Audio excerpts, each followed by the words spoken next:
To make switching to the new Boost Mobile risk-free, we're offering a 30-day money-back guarantee. So why wouldn't you switch from Verizon or T-Mobile? Because you have nothing to lose. Boost Mobile is offering a 30-day money-back guarantee. No, I asked why wouldn't you switch from Verizon or T-Mobile? Oh. Wouldn't. Because you love wasting money as a way to punish yourself because your mother never showed you enough love as a child? Whoa. Easy there. Yeah. Applies to online activations. Requires port in and auto pay. Customers activating in stores may be charged non-refundable activation fees. My dad works in B2B marketing. He came by my school for career day and said he was a big ROAS man. Then he told everyone how much he loved calculating his return on ad spend. My friends still laugh at me to this day. Not everyone gets B2B, but with LinkedIn, you'll be able to reach people who do. Get a $100 credit on your next ad campaign. Go to linkedin.com/results to claim your credit. That's linkedin.com/results. Terms and conditions apply. LinkedIn, the place to be, to be. Hello, you are listening to Just Films and That. This is the podcast where we talk about those films we think deserve a little bit more love. Sometimes they're underrated, sometimes they're underseen, and sometimes it's another reason like we just want to talk about them. So, let's see which film it's going to be this week. Hello, yes, thanks for listening. This is Just Films and That, and I'm Josh Hallam. And I'm Jamie Allison. And this week we're discussing I, Robot from 2004, so spoiler warnings if you haven't seen it, but you have had 20 years. Before we start, if you could just head on over to whatever app or website or whatever you're listening to this on, and if it's possible, give us a little 5-star rating and review if you've got the time. It would be hugely appreciated, as it does help other people hear us and hear our thoughts on I, Robot, particularly Jamie's, because I can't wait to hear what he's going to say. We're on Patreon as well, so if you do fancy supporting the podcast, getting a little bit of extra content, then click the link in the show notes where you can get ad-free extended episodes with early access from £1 a month. So, I, Robot then. So I picked this one, Jamie. Yeah, you did, yeah. I did. If you don't know I, Robot, it's a very sensitive and intelligent adaptation of the seminal novel by Isaac Asimov, by which I mean it's got the same title as the book by Asimov and sort of appropriates some of the content in a way that doesn't really make that much sense. But anyway, it stars Will Smith. It's set about now it's actually 11 years in the future, but at the time it was 30 years in the future. The world is sort of, everyone in the world has got one of these robots. Will Smith's detective Spooner is incredibly paranoid about these robots for reasons that we'll come on to, and sort of goes about unraveling a robot-y plot, shall we, Jamie? That's a fair appropriation of the plot, isn't it?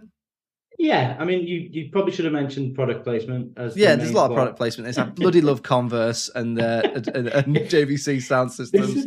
This is the worst case of product placement I think I've ever seen. I don't know. Some of the Daniel Craig Bonds are bad. Yeah, but with Bond, you expect product placement. You do, because it's all, it's basically one step away from American Psycho. When he wraps his watch around someone's throat and goes, God, this is on a decent, this holds together quite well. That's why you're buying Amiga, Seamaster, 1997. Anyway, so the reason I've picked this one, Jamie, I know you don't care, but I picked this one. So I think, why do you think I've picked it? To talk to you? I think you picked it because you've been doing this podcast for a few years now and you're running on empty. That's whatever. No, I just wanted to test your commitment. No, it's the old. I'm basically telling you I'm pregnant. No, I picked this because I think it's underrated. It's flawed. It's not perfect. I think this is a decent, essentially sci-fi action blockbuster. I think the critics were quite harsh on this. I think you're probably going to be quite harsh on this. So that's why I picked it. I think it's underrated, but it's not me saying it's a masterpiece. I just think it's a watchable, decent sci-fi action film. What I will say is I think there is a great movie underneath this. You can somewhere in it. A great movie trying to get out. Yeah. And I think the mystery works. There is actually quite an engaging murder mystery in this. Mm. And it's one that uses the dynamics. It's not just, we've made a murder mystery in the future. They are using elements of AI and the free. I don't know if you know about the free laws. Luckily they mention it every 2 minutes in the film. The free laws of Asimov's robotics.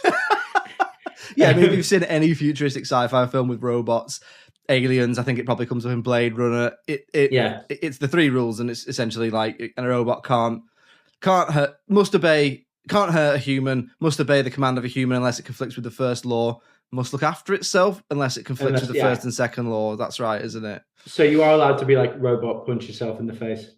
But then it wouldn't be able to do it because it would be hurting itself, wouldn't it? No, that's the thing is, if a person commands a robot to do something, then it can break. So it goes down the chain. Like, I see what you mean. Yeah. Yeah, so... Anyway, right. So if you've not listened before, we always talk about what we liked. We try and be balanced, talk about what we disliked. Even if we struggle, we try and find stuff. I've got stuff I do like about it, but Jamie, I can tell you've got stuff to say. So go on. What? I imagine you've got thoughts. Let's hear your thoughts. Is it that there's not enough mentions of the 3 rules? It's that there's too much chemistry between Will Smith and Bridget. Is it Bridget Monahan? Is it that Bridget Monahan's character simply has too much of an emotional journey? Yeah, where they go, okay, so let's make her like a robot. Should we make it quite interesting? No, I said make her like a robot. Yeah. What if she's sort of really robotic at the start and then like a bit less at the end? And it's no reflection on her. She's given great performances in other stuff, but her character has not a lot to do in this. No. But anyway, that's for the dislike section. What did you reckon to it? Is there anything you liked, or is it all for the dislikes? No. I liked it, and there's some interesting stuff. I actually laughed at. There's a bit near the start where, and we'll get into Shia LaBeouf in the dislikes. Don't you worry. But the Shia LaBeouf of it all. Where Shia LaBeouf's got a basketball and he throws it over the road to Will Smith, and Will Smith goes to catch it and then he just lets it go. I was like, that's actually a very funny joke in a film that is very glib heavy. But I thought the set pieces, like, I have watched this a couple of times. I don't hate it as much as you think I hate it. There's some really fun set pieces in this, I think. Also, what happens with like a normal blockbuster like this, where the first 2/3 might be really good, and then it ends like just in a CGI fest. This does end in a bit of a CGI fest, but actually there's 2 callbacks that it pays off. You get the callback of what a robot, the choice that a robot made to save someone over him and use logic, and you get the wink that, and I think a callback always works best when you can't see it coming. I thought that I particularly, I'd forgotten about the wink, and I thought, oh yeah, that's pretty cool. Like that's pretty like step above in terms of, like you say, callbacks. Because I mean, this is Alex Proyas who did The Crow. And other stuff, he did Dark City. Gods of Egypt. Is that him or the other one? Yeah. So Alex Proyas has Tim Burton syndrome, where as soon as somebody showed them CGI, they went, "Okay, I'm going to make bad films now." If you don't mind. The Robert Zemeckis, everything will be motion capture now. Why don't you stop, Robert? No, everything will be motion capture now. Look down at your hands. Oh God, no! I went home last night. It was motion capture. But it does make you wonder, like, it's been commented on a lot that when Will Smith came in, there was a rewrite of the script to kind of Will Smithify this. Yeah, and that he can't be wrong and he has to be the hero and all that sort of stuff. But that does ruin this film, where you've got like what would have been probably a complex character is now maybe Will Smith's most unlikable character that he's ever been in. Did you not think he's a bit of a prick in this? Oh yeah, he's a massive prick. I quite like his performance. I do think it's quite good. You know, he has a couple of good moments to shine. He does a whole monologue about how he lost his arm. I think that's, you know, as blockbuster acting goes, pretty good. Yeah, he's a bell end. And there is that payoff about, you know, why is he a bell end? But you get the impression that the thing that has happened to him that turned him into this bitter, paranoid mess wasn't that long ago. No. It was like the last couple of years, maybe. He keeps mentioning his ex-wife, but they don't talk about why his ex-wife left him. I think it's because he's a bit of a dick. And then it's his little hat that he wears over one ear. Stop wearing the little hat. It's the fact that he plays superstition diegetically in this, which means the entire time he gets ready when he wakes up, like the entire 40 minutes, he's just got that one song on repeat. Because he's singing it in the shower, he's singing it when he's getting ready. It's not a CD, it's a single. It's just it's just a cassette that he don't show you going back and rewinding it. But the bit that switched me off on his character is when he's driving with Bridget Monahan's character, and she goes, "That was a left that he missed," and he goes, "You must know my ex-wife." And I was like, "What are you on about? It was a left." All right, mate, you've gone the wrong way. It doesn't matter who I am. And like there's bits of where like it's in other films you're meant to like how glib of situations Will Smith is. Mm. But there's just too much in this. Like it's like they shot 10 different like glib lines, and in most films they go, right, we'll keep that one. Whereas in this one, I know this feels like we're going to dislikes, but we're just generally talking about the film. I think if Alex Boyce had a bit more power on set to be like, no, this is the film we're making, but I think the level that Will Smith would have been in 2004, he wasn't able to fight, and he had to go, okay, I guess we're making this film, and we're shoehorning my interesting murder thriller into a Hollywood blockbuster. Yeah. No, I completely see that's happened. Like you said, that's what happens. You know, on one hand, you get a bankable star, of which there isn't that many anymore. But around this time, there was pretty much like, there was a period of time where it was Will Smith, Tom Cruise, and Tom Hanks. Like there was the three bankable leading male stars. Tom Hanks would have been great in this. Tom Hanks in that slow-mo shot where the motorbike, he jumps off the motorbike and has two guns in the air. Imagine that's Tom Hanks. But like Elvis then, like Tom Hanks. But even if it is Tom Hanks and you're looking for a different sort of bankable star, then you're getting a different film. You're getting a sort of, it isn't an action film, it is more like a mystery thriller about this paranoid detective. Whereas they went, he is paranoid, but like, you know, he's like, he is buff. He is well buff though. They already kind of made this with Tom Cruise. It was called Minority Report. Which we did, which we have done. Yeah, and I've listened to that episode, of course. So yeah, I can't even remember what I thought about it. I picked it. All right. Things that I do like though. There's some good set pieces in this. Some really What ones do you like? So I'm a big fan of the house demolition bit. I don't like the house demolition because it's very shaky cam. Whatever. This is where you're wrong. Even though some of the CGI is awful, I like the motorway, the highway attack, the sort of car bit. Yeah, I like that. Where you really get to see that Audi and go, "Ooh, I wish I had an Audi." That is the give him some trailer stuff. Give him some trailer lines. Yeah. Make him say, "Oh hell no." Yeah, the glibness comes in. He says, "Oh hell no."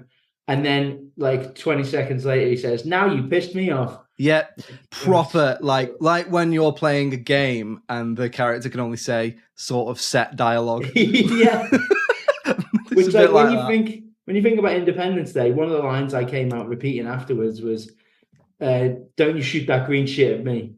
And it was because he had just the right amount of like, "Oh yeah, he's saying that." And it would be like every 25 minutes you get a great Will Smith line. Whereas this, they just shoehorn it in.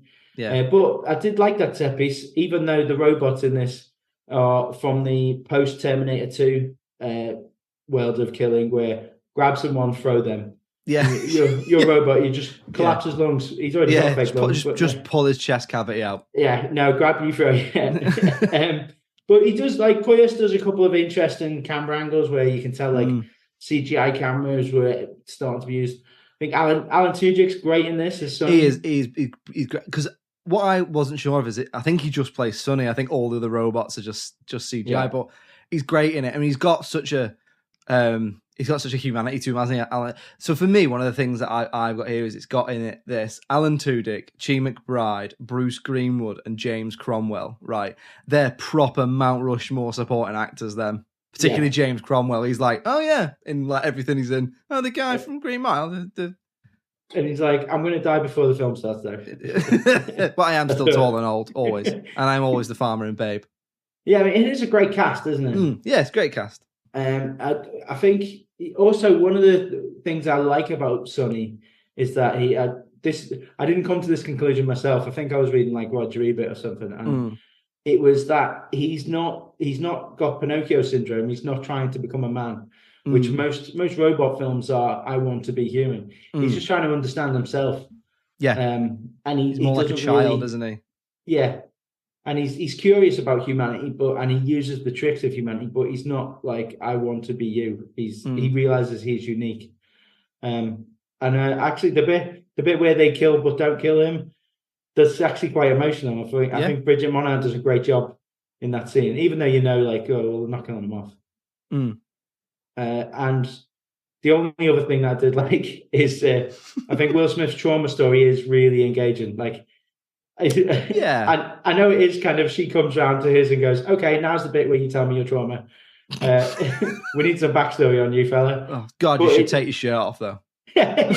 Oh my God. Considering the filmmakers decided this is not going to be a romance, my God, she's getting handsy on him, isn't she? Yeah. And it even does the bloody pretty woman giggle because she tickles him, and he's like, "That's me." God, I've been in the gym so much. I'm so tired. But no, as I say, it's not perfect for me. I mean, we've touched on a lot of it. I do think it looks great. What I like about it is it's so obviously when this came out, it's only 30 years in the future, and now it's insanely 11 years in the future. But there's not the Back to the Future 2 thing. It's not flying cars and stuff. It still looks like there's a lot of new stuff patched over old. So the bit where he's chasing the robot at the beginning, it's like everything's still sort of brick and graffiti, and it still looks like Chicago. But then there are bits where it's like, but they've just tacked new stuff.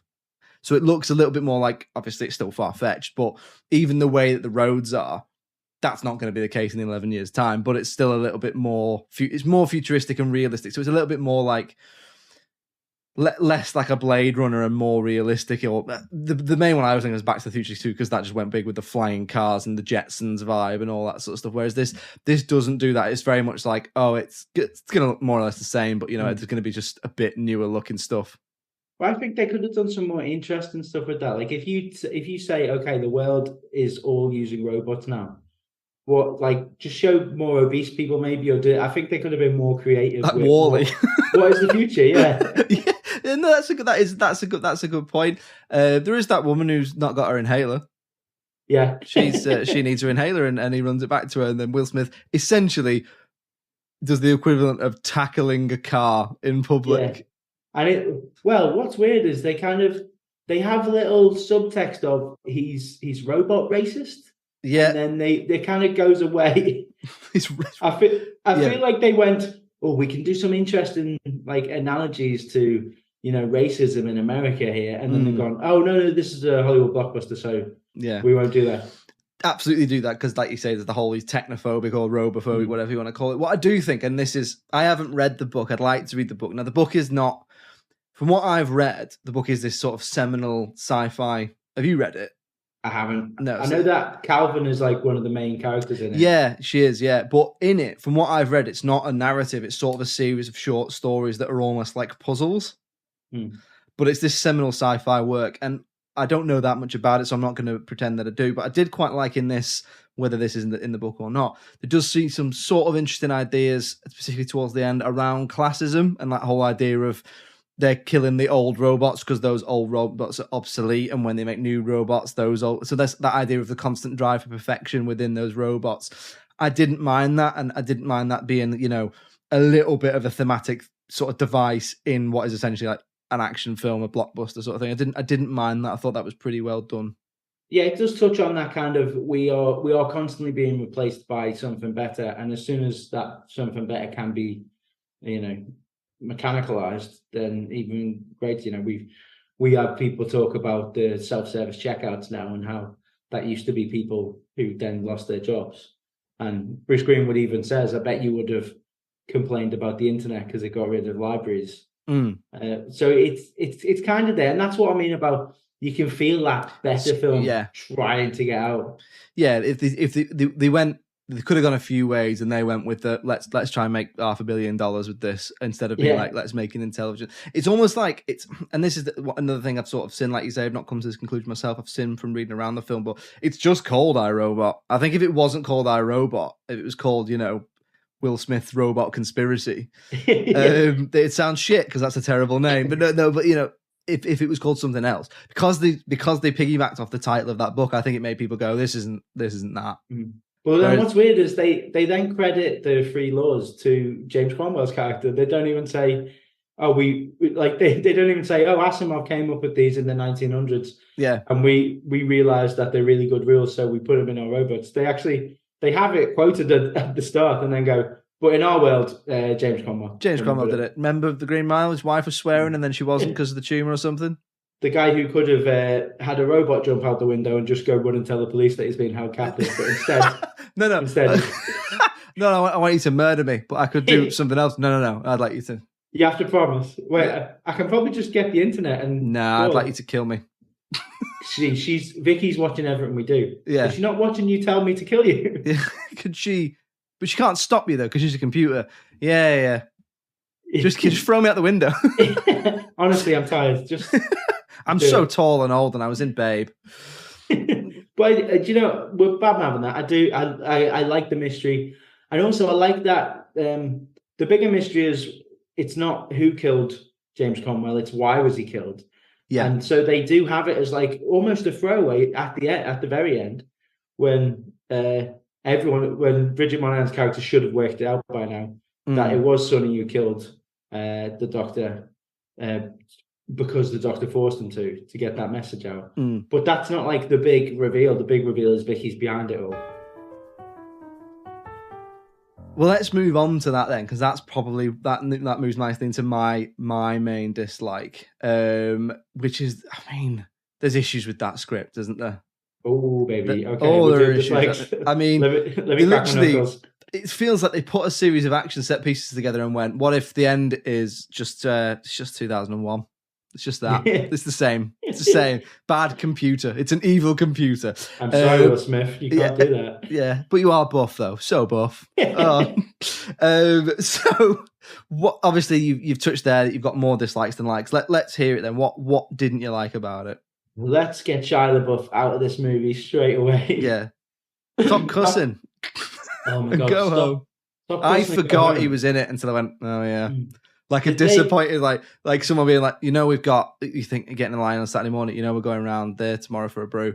Oh yeah, fuck it. Is it going to be important? No. You still have to go because they've been to ours. You could take out all the Shia LaBeouf scenes in this, and it doesn't do anything. It doesn't move Will Smith's character along. He's now hated. It's weird. There was like a weird bit where everyone went, we don't like this person, why are you putting him in all our films? And then he had a little indie movie moment where everyone went, oh no, Shia LaBeouf can act, he's good. Peanut Butter Falcon and all that sort of stuff, which is good. It is a good film. Honey Boy, when everyone thought his dad was abusive, and then it came out where he went, oh no, I made that up as well. Yeah, and he'll always have made holes, which is great. Yeah. But I actually like him in Constantine. I think he's all right in Constantine. I haven't seen that for years. He doesn't he dies in it, doesn't he? Yeah. Wow. All right. We're just spoiling Constantine. Yeah, sorry. And and the devil and the angels or something. Yeah, the devil and angels. Yeah. So you said you like the look of this. I don't like. I think some of it just looks really fake. And it doesn't feel some of the CGI isn't great, but I do like the production design and I like the ideas behind what if everything sort of still looks a bit shit, but there's just sort of new stuff tagged onto it. In that idea of, we're trying to constantly improve what we've got, and that classism thing that we mentioned before, I quite like that. Rather than, I think it's harder in many ways when you're doing something futuristic to go more subtle. It's easy to be like, flying cars. I don't know. Yeah, everything's chrome. But then if they're going to go subtle, like this is not a subtle movie. Like No, it's not. The bit that I laugh at still is where he's talking about the breadcrumbs. His nan is like, I used to be able to follow your breadcrumbs. And he's like, breadcrumbs. The old man left me clues. And like, you're a detective. Everything should be a clue. She is an old lady who just bakes pies, and she solved this for you. Oh, and I don't know if it's an American thing, but he takes a scoop of the pie from the middle. Oh, and it's a sweet potato pie, and I'm not about that. Yeah. I'm not about that. There is a bit where we are supposed to believe that we've just seen Will Smith in the shower. We know what he looks like. And then literally moments later, he chases a robot. But before that, he gives a man a pie dish where it would appear he has eaten a full pie. Not a Holland's little micro, a full family-sized, serves 10 people pie. And you're like, A, you ain't eating that many carbs. B, you're not running after that. That's right. The sequel is I Diabetes. And he's running in Converse 2000 vintage. Yeah, they didn't even try to walk Converse. In them. Yeah, they fall apart. Yeah. It does make you want to buy some Converse and an Audi though, and a JCB. So come on, let's hear about the product placement. You hate it, don't you? I hate it so much. Do you know what I hate so much is that he says it's 2004 Converse. Yeah. So he might as well be looking at the camera and going, "You can buy this now." Like when it's like the Truman Show. Give me those New Elk Rotaries. when it happens in Demolition Man, when Sandra Bullock loves the past, it's a main part of her character, and it explains why she falls in love with time. He's not a Luddite. He's not, he rallies against robots, but he rallies against robots because he's suspicious of them, not because he lives in the past. And whereas this is just a blatant, like, well, we're taking a bit of a risk on this movie, so we thought we'd best get a bit of money off Converse and Audi. I mean, that Audi sign shows up. I'm surprised Audi wasn't across the robots. Like F1 drivers. Yeah. Just absolutely covered in Rolex. Like, or that they didn't get like the computer, obviously because they turn out to be sort of bad, but they didn't get a real computer company being like, no, we just make them. They're Microsoft. Yeah. But then they're like, wait, we've read the script. You only told us about a good robot. These are all murderers. Yeah. They look good, though, don't they? He throws the farmer from Babe down those stairs. I do think they got the style right of the robots, because they do look like an iPhone that you'd want to have sex with if no one was around. Like they do. It looks like, I don't know what to say to that. The evolution of an iPhone, doesn't it? They do. They look like you imagine. Like if we did have robots in 11 years' time, they might look quite a lot like that. Sort of vacant, but vaguely humanoid. I was going to say. Talking of, so a couple of weeks ago, we talked about the last line in a film being one of my least Rise of the favorite. Guardians, yeah. Rise of the Guardians. This isn't the last line, but the ending set piece when Vicky says, like, my logic is blah, blah, and Will Smith shoves the nanobots into her brain and he goes, you have so got to die. Guys, take another pass. Sit down, get everyone around the room. We've got Will in for another couple of days. You have so got to die. Just... say nothing. Yeah. Would it be better if he didn't say something? The script is the main issue. You know, it is it's a bit hacky, isn't it? So like we've already touched on, Bridget Monahan's character doesn't, she's good in the emotional scenes where she does have stuff to do, like you say, with the bit with Sonny. But other than that, she's largely there to be sort of a love interest, but isn't. She's the movie female that we're starting to move away from that, hopefully. But did you not think? I don't know what you think about the twist, but I thought it really lacks a decent villain. So not only is Vicky a rip-off of 2001, and you know, films rip each other off, and there's no that many original ideas, and blah blah blah, and all that sort of stuff. But I thought it was like not even subtle the way they were written. No. She even spoke a bit like Hal from 2001, and I thought that. I almost think it would have been better if Bruce Greenwood had just been the villain. Yeah, I mean, I do think the red herrings they do with Bruce Greenwood are quite good. The film, once you know that he's not, the shot showing him like finding out that Will Smith is accessing the files and then having the robots attack him, is edited well enough that you go, oh, so he's trying to kill him. But then it means we're missing out on a great Bruce Greenwood death. That would have been nice to have seen all the robots come in and choke him. No music, just... If he's looking at the camera going, oh, if only I'd known that they would turn on me. What a silly goose I am. And then his last words are, what a silly goose I am. I mean, that's it. But dislikes, I just... Keep Will Smith in it, but get his creative team out of there. Yeah, lose the baggage. Yeah. Lose the baggage, sacrifice a bit of budget, and see where you go. And also, I think it feels like it would have been really hot there. He doesn't need a leather jacket. What are you doing? Not just a leather jacket, a full body leather jacket. and you hate his little hat, don't you? His little stupid... That's the sort of thing where they go... he sleeps in.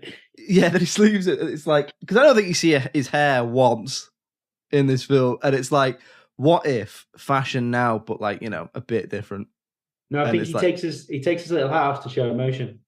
Does he take his little hat off to show emotion? It's when he's like, oh, I'm sad that girl died, isn't it? Yeah, and I've got my robot arm, which I haven't told anyone about for the twist. Do you want to touch it? Go on. I'm ticklish. Okay, let's move on to talking about the critical reception then. So obviously I've got it in front of me. Just a reminder, I picked it because I think it's underrated. I'm looking at this score thinking there's no way we're going to agree on this. How do you think it did, and what sort of score would you give it? So I think this was, you said it was hammered before, didn't you? So my personal score, I'd probably put this at the 5s. Okay. Yeah. Okay. Josh, did this get like a 6.5 across the board and you're arguing that it should do better? Well, let's look at, yes, basically. So at the time of recording on IMDb, it gets, and this is generous, a 7.1 out of 10. Over Rotten Tomatoes, the audience give it 70%. The reason I picked it, so the average I'll come to, but the reason I picked it is this critic score, which is 57%, and I think that's quite harsh. I think this is a sort of solid 6.5 out of 10, 65% film. That averages out to 66 or 6.6 out of 10. I'm guessing you disagree then. You have so got to die. Now you piss me off. You must know my ex-wife. Josh, come on. Oh, okay. So apart from that, I mean, it's a well-made sci-fi film, and we both agree that it was great. I like it. Does this mean we're putting it to the vote? Because I'm going to tell every single person I know. You should be telling about the podcast anyway. Tell them to rate it, review it, go on the Patreon. Okay, we'll put that one to the vote. So 66%. I think we agree that it's underrated. But Jamie's got, he's got his opinions and stuff, and we've got to give him that because he's come on the podcast. But we'll put that one to the vote then. Go home and stop cussing. Another line that repeated multiple times. This was going to be the t-shirt line. I think the audience are right and the critics are wrong. It's not underseen. It made a shitload of money, but I think it's underrated. Jamie doesn't. We will put it to a vote. Okay, Jamie Allerton, then it's your turn to pick next week. What are we going to be watching? Is it I, Robot 2, We, Robot? No, it's 2003's Identity. 2003's Identity, John Cusack and all that sort of stuff. Ray Liotta, little mystery, murder mystery. Yeah. Well, another one. Ooh. Is it that a robot throws James Cromwell off a building and it's just back-to-back James Cromwell deaths? There is a bit where someone goes, I did not murder him. Does he die in LA Confidential? Could we do that the week after? Can't remember. Oh yeah, should we just Cromwell it? We've had our Ernie Hudson season. Cromwell, what do we think? That's what we could come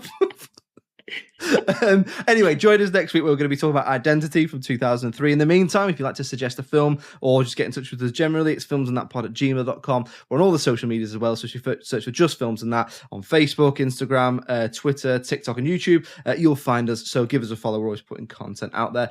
All that's left to say is that iRobot is definitely underrated and we both agree. And we'll see you next week. Thank you very much for listening. It's goodbye from me. Cheerio. Bye.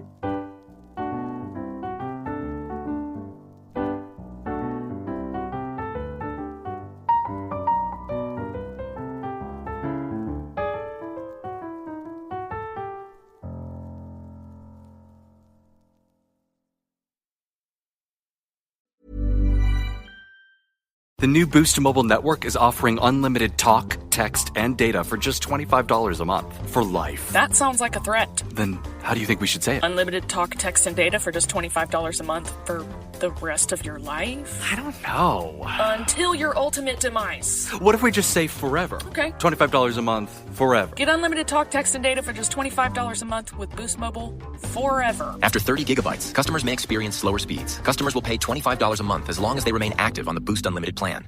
Discover Hydro, the best kept secret in fitness. Hydro is the state-of-the-art at-home rower that engages 86% of your muscles, delivering the ultimate full-body workout in just 20 minutes. From advanced to beginner, Hydro has over 500 classes, shot worldwide and taught by Olympians and world-class athletes.